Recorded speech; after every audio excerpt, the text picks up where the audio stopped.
As jy nou kyk na die verskillende tipes grafieke wat ons het, dan sal ons in hierdie vraag die reguit lyn, dis die eerste grafiek, die hiperbool, die tweede grafiek en eksponensiële grafiek, derde grafiek kry.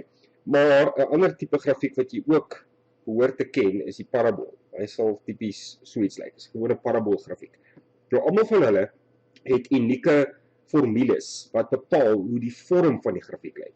So as jy nou kyk na daardie eerste grafiek, dan sal jy sien, hulle sê vir jou AX plus Q. So Y is gelyk aan AX plus Q, wat ons baie keer ken as MX plus C.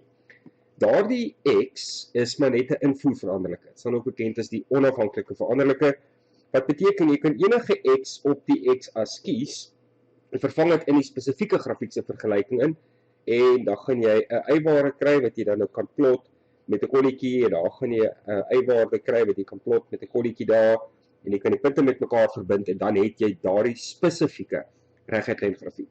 Maar wat verander aan die grafiek, elke grafiek, is M, wat sy gradiënt is, en C, wat sy y-afsnit is. So wat jy moet weet, is dat daardie punt waar hy deur die y-as gaan, is C. Wat ook al die vergelyking van die spesifieke grafiek is, dit is C, en dan het jy sy gradiënt, wat beteken sy steilte, hoe steil lê hy, maar dit is ook belangrik om te weet dat 'n positiewe gradiënt lê so, en 'n negatiewe gradiënt lê so. So as hulle nou vir ons in hierdie spesifieke vraag vra, wat is die waardes, as ons gaan kyk na daardie vraag, hulle sê vir ons, dui aan of die A, B en Q waardes positief, negatief of 0 is. As jy nou kyk na daardie eerste grafiek van die reguitlyn, sal jy sien hy lê in 'n negatiewe rigting. So met ander woorde, die A, wat ons daar het voor die X, wat sy gradiënt aandui, is met ander woorde negatief. Dis al wat jy hoef te doen in hierdie vraag. Sy C-waarde, of dan nou sy Q-waarde, sy y-afsnit, kan ons sien, lê ook onder die X-as, so met ander woorde, dit is ook negatief. Dis al waaroor hierdie vraag gaan. Jy moet net weet dat die C op die Q, in die algemene vorm, die AX plus Q, die Q is die y-afsnit, en in hierdie geval is hy negatief, sy gradiënt is negatief ook, dis al wat jy hoef te sê. As ons nou gaan kyk na die hiperbool, wat nou daar lê, dan het ons daardie waarde as die invoerveranderlike. Maar daardie waarde daar, beteken, lê die hiperbool so, soos wat hy in hierdie geval lê, met ander woorde links onder en regs bo, of lê hy so, links bo en regs onder. Dit is 'n negatiewe waarde vir A, daar is 'n positiewe waarde vir A, as die hiperbool lê, so ons kan klaar sê, daar is 'n plus. Dan, 'n standaard hiperbool, gewone standaard hiperbool op die assestelsel sal so lyk. Hy gaan byvoorbeeld 'n positiewe hiperbool, hy sal so lê. Gaan nie deur die X-as nie, gaan nie deur die y-as nie, daarom is die X-as en die y-as spesifiek dan ook sy asymptote, want hy raak nie in enige van die asse nie. Maar die oomblik as jy nou daardie hele grafiek byvoorbeeld sy opskuif, ons aanvaar vir die oomblik, ons skuif hom nie links en regs ook nie, ons skuif hom net op, dan beteken dit nou, daardie lyn wat nou die asymptoot is, wat op hierdie stadium die X-as is, skuif ons op met 'n sekere hoeveelheid eenhede, wat dan beteken, die grafiek gaan ook opskuif, so hy gaan nou so lê. Nou gaan ons hiperbool inderdaad deur die X-as kan gaan, daar, want die hele grafiek het opgeskuif, maar hy raak nog steeds nie aan die asymptoot nie. En watter waarde jy ook al daarby sit, daardie plus Q, is die hoeveelheid wat die hele grafiek op of afskuif. So as ons nou kyk na die grafiek wat hulle vir ons gee, sal ons sien die hele grafiek het opgeskuif met 'n sekere hoeveelheid eenhede bokant die X-as, so met ander woorde, die waarde van Q daar is plus, want die hele grafiek het opgeskuif. Dis ook al wat jy hoef raak te sien in daardie spesifieke grafiek om die vraag te beantwoord. En dan as jy nog gaan kyk na die volgende grafiek wat die eksponensiële grafiek is, dan kan ons nou weer kyk na die standaard eksponensiële grafiek. So ek wil sommer gou iets oor die standaard eksponensiële grafiek sê. Kom ons sê nou maar, ons kyk na die grafiek van y is gelyk aan 2 tot die mag x. Baie standaard grafiek. As ek nou 0 in x in vervang, dan beteken dit mos nou, ek kry 2 tot die mag 0. En enige iets tot die mag 0 is altyd 1. So my grafiek gaan daar deur die y-as by 1. En of nou 3 tot die mag x is, 4 tot die mag x, 5 tot die mag x, dit maak nie regtig saak nie. Hy gaan altyd hê tot die mag 0 vir sy y-afsnit, en dan gaan hy deur die punt 1. So hulle kan vir jou waardes vooraan bysit, Hulle kan sê plus of minus iets aan die agterkant, wat die hele grafiek op of afskuif, maar as jy net kyk na die standaard grafiek, gaan hy deur die eiers by die punt 1, en dan kan jy nou, om 'n bietjie begrip te vorm vir die vorm van 'n eksponensiële grafiek, kan jy byvoorbeeld nou sê, wat gebeur by x is gelyk aan 1, wat gebeur by x is gelyk aan minus 1 en plus 1, plus 2 en minus 2.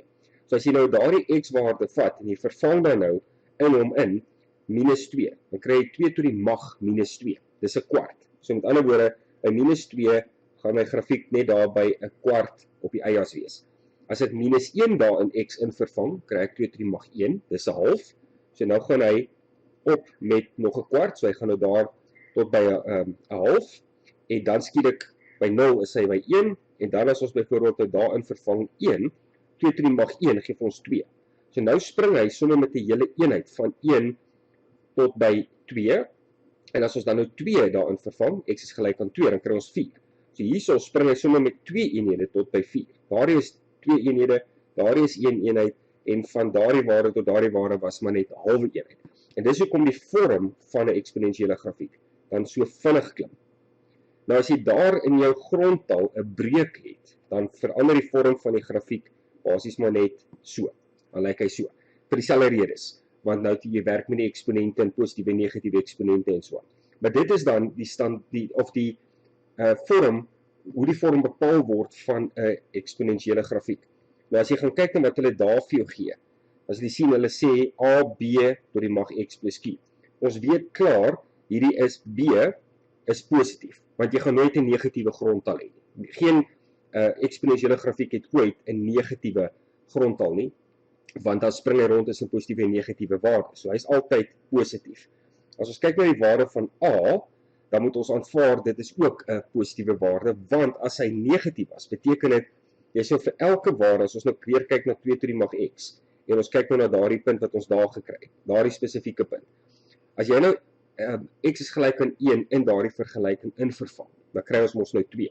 As ek hom nou vir jou gegee het, as y is gelyk aan minus 1 maal met 2 tot die mag x, dan sou daardie waarde vir my 2 gegee het, maal met 'n minus 1, so hy sou afgespring het die kant toe.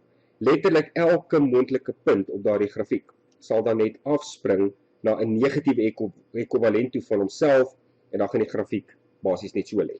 So ons kan sien in daardie grafiek wat hulle vir ons gegee het, dat omdat hy nie onder die x-as lê nie, maar in die standaard vorm lê, is a met ander woorde dan ook 'n positief, en dan sal jy sien daardie asymptoot wat nou eintlik maar in die normale geval die x-as sou gewees het nou opgeskuif na daardie stippellyn. So die hele grafiek het opgeskuif met 'n sekere hoeveelheid, wat beteken die waarde van q daar is ook positief, en dan sommer maar net as ons kyk nou na die parabool, standaard parabool lyk so, ax kwadraat plus q. Die verskil, so, by the way, tussen die parabool en die reguit lyn, is dat jou reguit lyn, y is gelyk aan ax plus q, het 'n eksponent van 1, terwyl jou parabool het 'n eksponent van 2. So 'n kwadratiese funksie. So dis die enigste verskil eintlik tussen die twee. Die waarde van a bepaal hoe groot maak hierdie parabool oop. So met ander woorde, jy kan 'n parabool kry wat so lyk, of jy kan 'n parabool kry wat so lyk. Dit word bepaal deur die waarde van a, en as a negatief is, daardie waarde, as hy negatief is, dan lê jou parabool in hierdie rigting. Ons praat baie keer ook daarvan as happy face en sad face. En dan die waarde van q is maar weer eens net jou spesifieke y-afsnit. Waar gaan hy deur die y-as? So afhangende van gaan hy bo die x-as of onder die x-as, deur die y-as, sal vir jou gesê het of daardie waarde van q dan met ander woorde 'n positiewe of 'n negatiewe waarde is.